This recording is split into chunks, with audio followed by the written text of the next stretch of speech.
Ano bíblico, Isaías, capítulo 5. A parábola da vinha. Agora cantarei ao meu amado o seu cântico a respeito da sua vinha. O meu amado teve uma vinha numa colina fértil. Ele cavou a terra, tirou as pedras e plantou as melhores mudas de videira. No meio da vinha, ele construiu uma torre e fez também um lagar.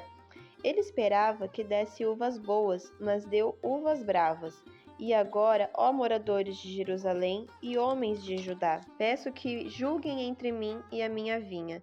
Que mais se podia fazer à minha vinha que eu não lhe tenha feito? E como, esperando eu que desse uvas boas, veio a produzir uvas bravas? E agora lhes darei a conhecer o que pretendo fazer com a minha vinha. Vou tirar a cerca que está ao redor, para que a vinha sirva de pasto.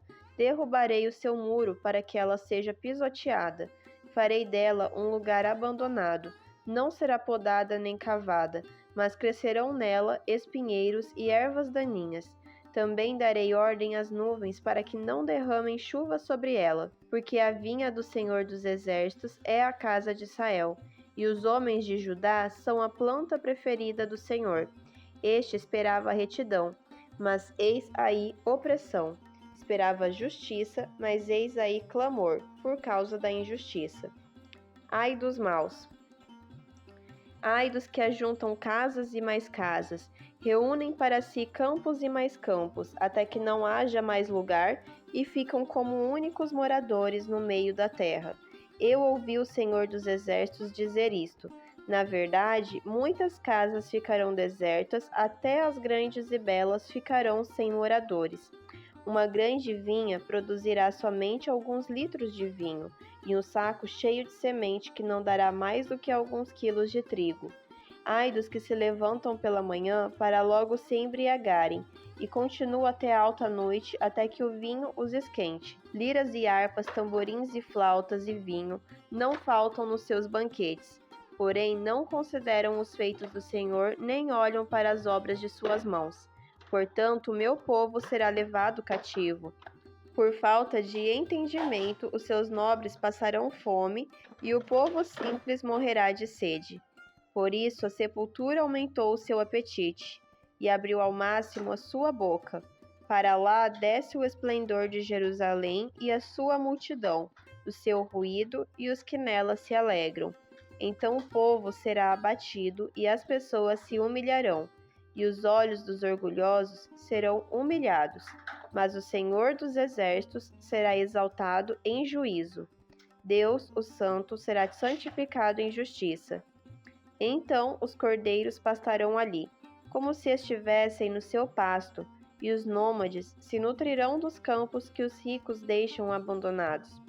Ai dos que puxam para si a iniquidade, com cordões de injustiça que puxam o pecado como se faz com as cordas de uma carroça, e dizem: que Deus se apresse e termine logo a sua obra, para que a vejamos, que se aproxime e se manifeste o conselho do Santo de Israel, para que o conheçamos. Ai dos que o mal chamam bem, e ao bem chamam mal, que fazem das trevas luz e da luz fazem trevas, que mudam o amargo em doce e o doce mudam em amargo. Ai dos que são sábios aos seus próprios olhos e inteligentes em seu próprio conceito. Ai dos que são heróis para beber vinho e valentes para misturar bebida forte, que por suborno justificam um ímpio, mas ao justo negam justiça. Deus castigará o seu povo. Portanto, assim como as labaredas consomem a palha e a erva seca se desfaz pela chama, assim a raiz deles será como podridão, e a flor deles subirá como pó, porque rejeitaram a lei do Senhor dos Exércitos e desprezaram a palavra do Santo de Israel. Por isso, a ira do Senhor se acendeu contra o seu povo contra o qual estendeu a mão e ao qual castigou. Os montes tremeram e os seus cadáveres são como lixo no meio das ruas. Nem com tudo isto se desviou a ira de Deus, e a mão dele continua estendida. Ele levantará um estandarte para as nações distantes, e lhes assobiará para que venham das extremidades da terra. E eis que elas vêm rapidamente com toda a pressa. Não há entre elas quem esteja cansado, nem que tropece. Ninguém dormita nem dorme. Eles não desatam o cinto dos seus lombos e as correias das suas sandálias não se rompem. As suas flechas são afiadas e todos os seus arcos entesados. Os cascos dos seus cavalos são duros como pedra, e as rodas dos seus carros de guerra são como um redemoinho. O rugido deles é como o do leão. Rugem como filhos de leão, e rosnando arrebatam a presa e a levam, e não há quem a livre. Naquele dia, o bramido contra eles será como o bramido do mar. Se alguém olhar para a terra, eis que só haverá trevas e angústia, e a luz se escurecerá em densas nuvens.